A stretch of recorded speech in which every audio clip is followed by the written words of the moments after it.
this party started. Thank you very much, MJ. Yeah. And And we are going live. Going live. Thank you, ladies and gentlemen.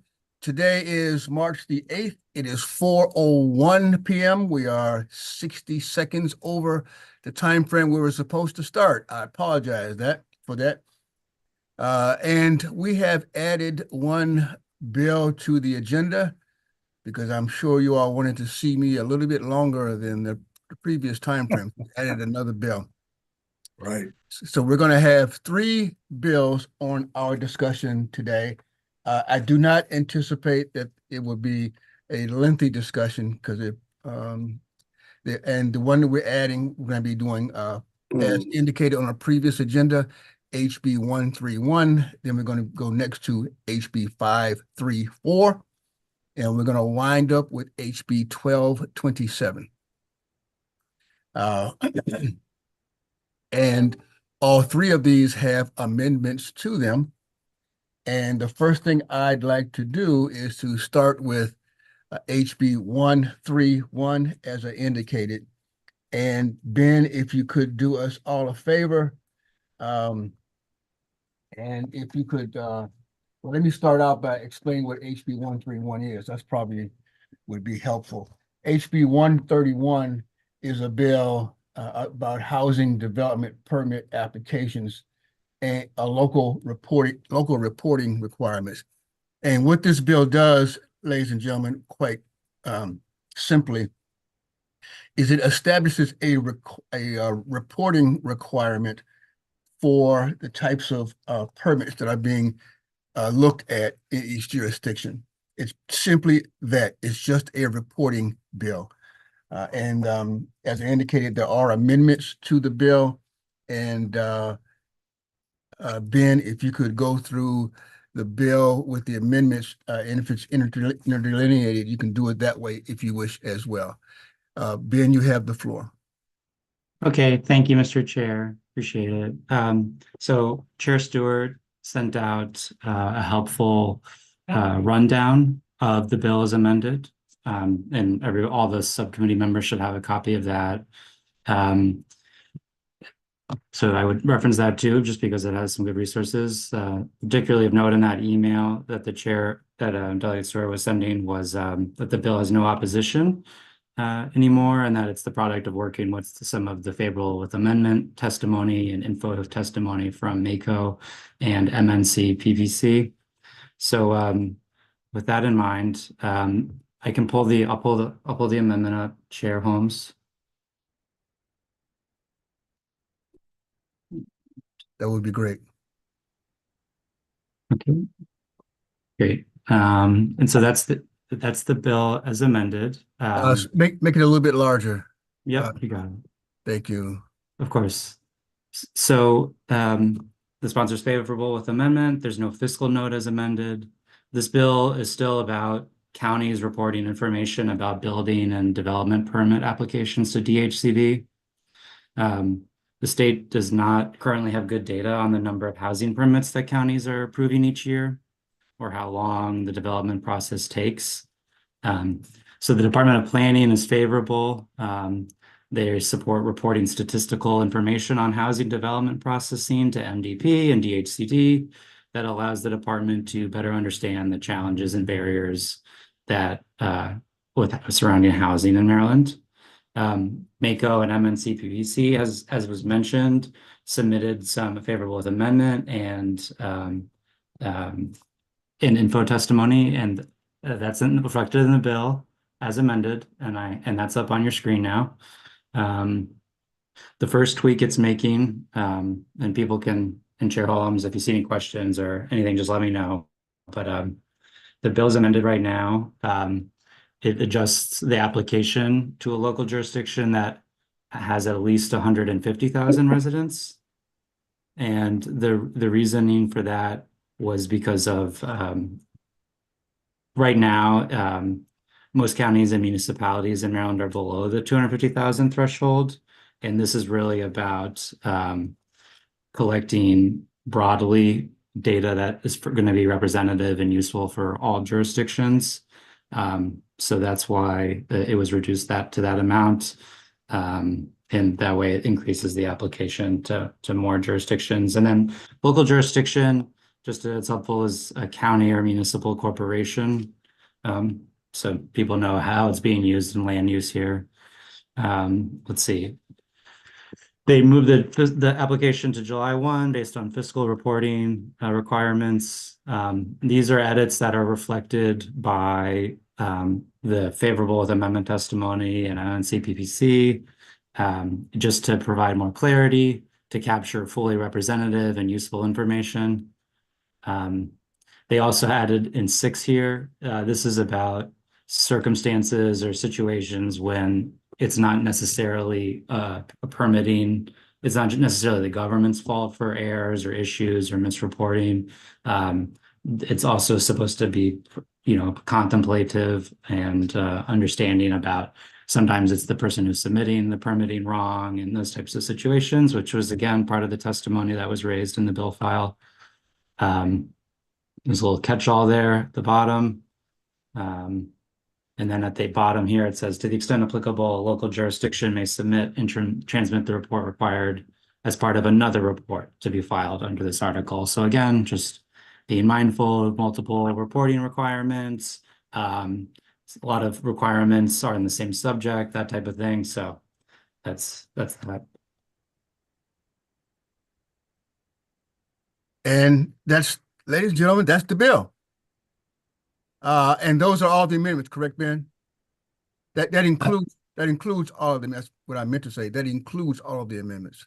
That's correct, Mr. Chair. All right. All right. So is there any discussion on this particular piece of legislation?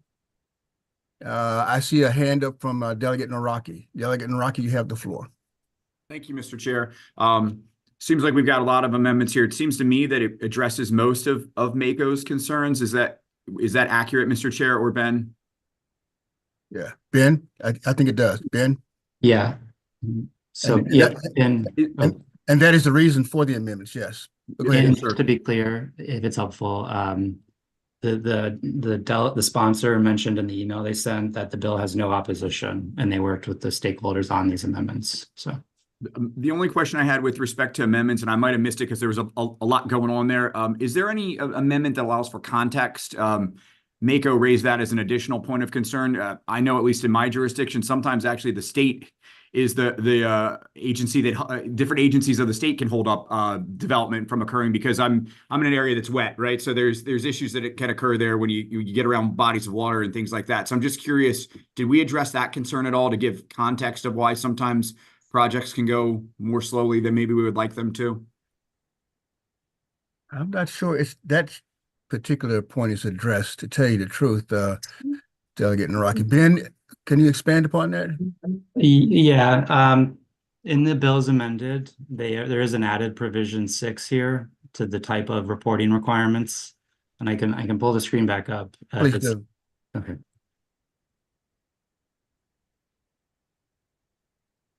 Okay. Yeah, I think this part is at least intended to address some of those concerns that were raised in the testimony, where they have the reporting requirements above, but it's also another item being reported is the amount of time spent processing applications, spent on review by applicants who are making edits. So, for errors, and any public notice or comment time periods as well. And then the jurisdictions can also be submitting other information as well, perhaps. So. Okay, so I read that then as maybe with that one in particular, maybe they could provide some qualitative data there to explain some of these. Is that how you may read that also, Ben? That's right. Okay. Thank you. Good question. Good question. Thank you, Delegate Naraki. It's a very good question. Delegate Boyce. I would let the other 2 hands go in case there are questions, because I was satisfied and I wanted to see if I could move the amendment, so I'll hold off. Delegate Healy. Yeah, I'm pretty much satisfied too.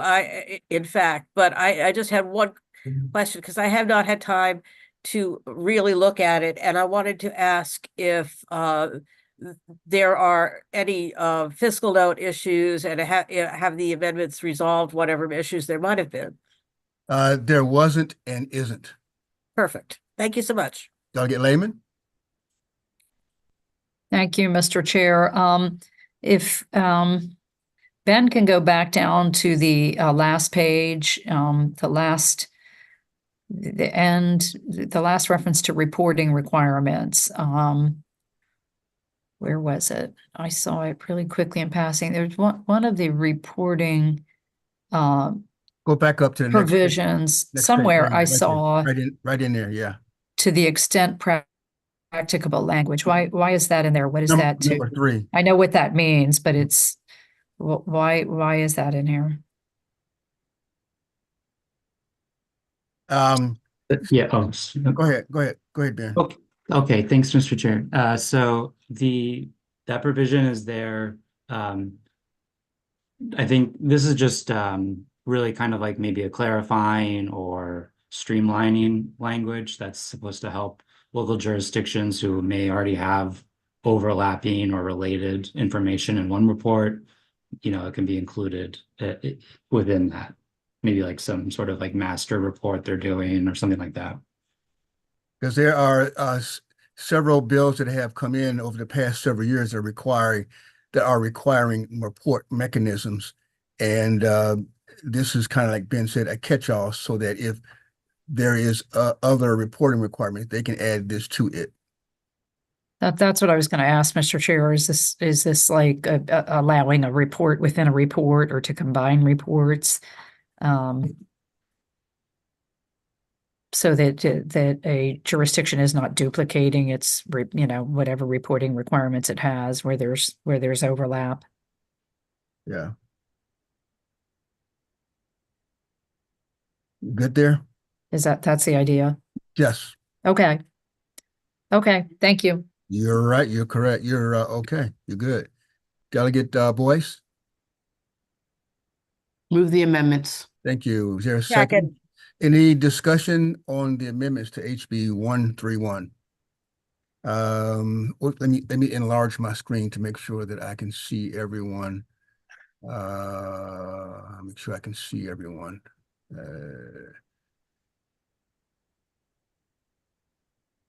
Okay, this way, and then this way. All right. Okay.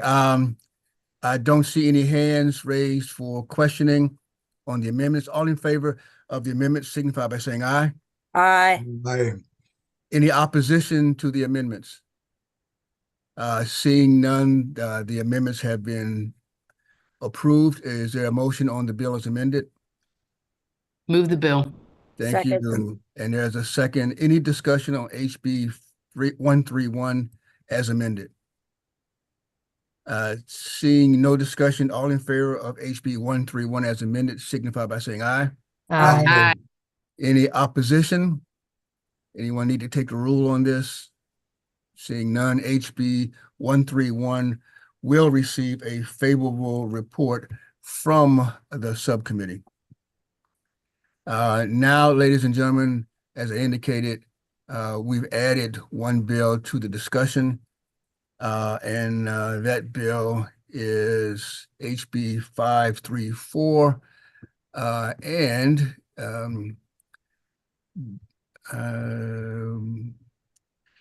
because my HB 534 is a bill by Delegate Ruff. We heard that earlier. It's a Community Development Administration Live Near Your School program and funding and extensions. This bill had a fiscal into it, and the amendments, I think, take care of that. Ben, you want to run through the amendment on 534? I think there's an amendment on 534. Ben, you have the floor. Okay, thanks, Mr. Chair. Right, so as amended, there's no fiscal impact. There's no appropriation. Just some quick background points too. The bill's cross-filed with Senate Bill 90, all testimonies favorable. And yes, the bill is pretty straightforward to begin with.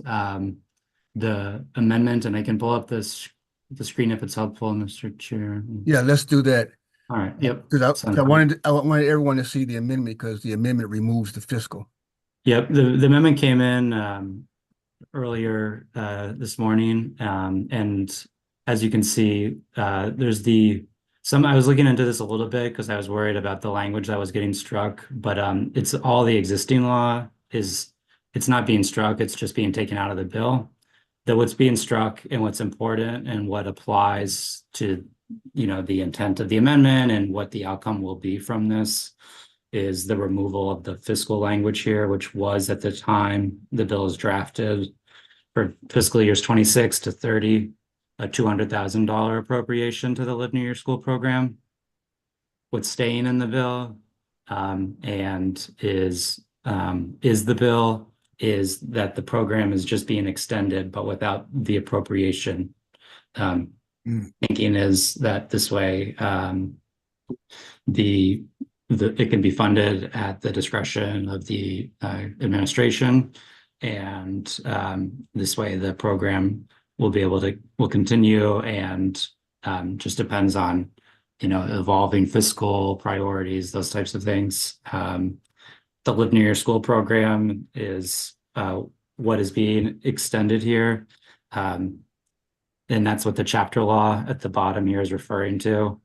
That which authorizes the Community Development Administration to administer the Live Near Your School program, and that includes administering development projects for sustainable communities, current students and graduates with financial assistance in the form of grants to buy homes near the school attended by the student or graduate.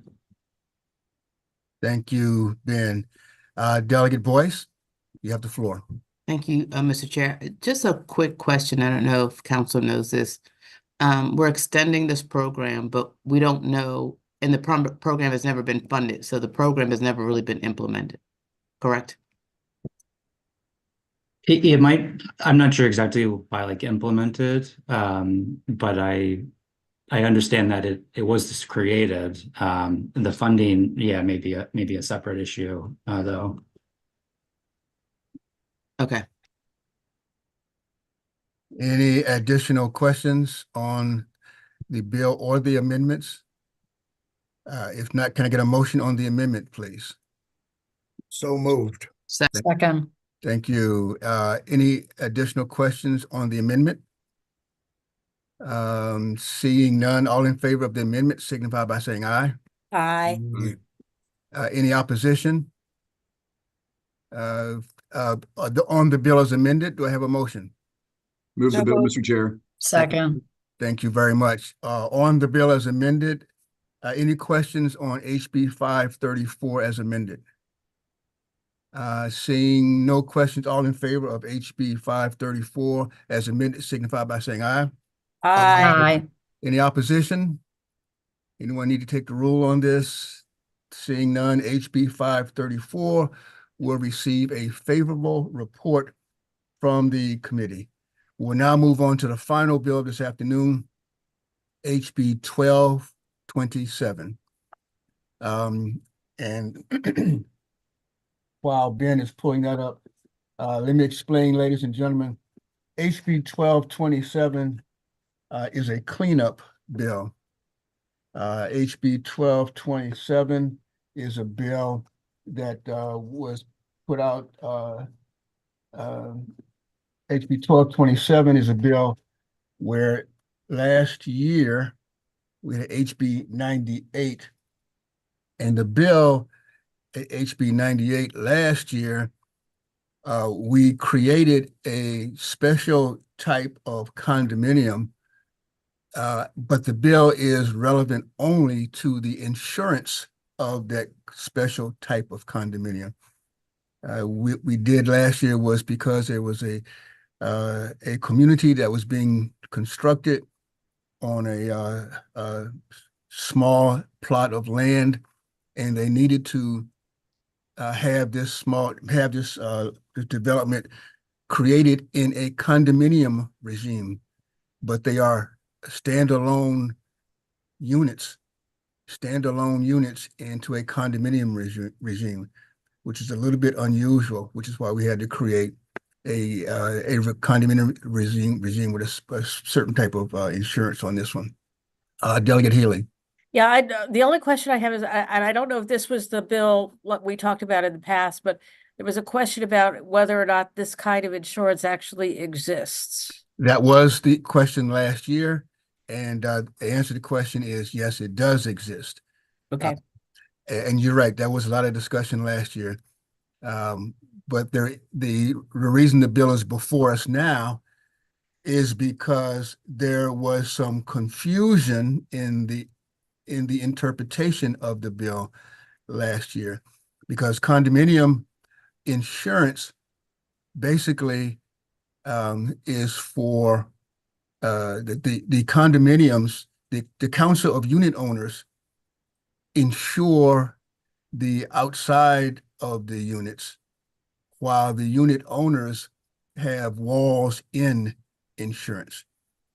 And because of the confusion, some persons were being asked and required to purchase homeowners insurance, which insured the outside of the unit and the inside of the unit.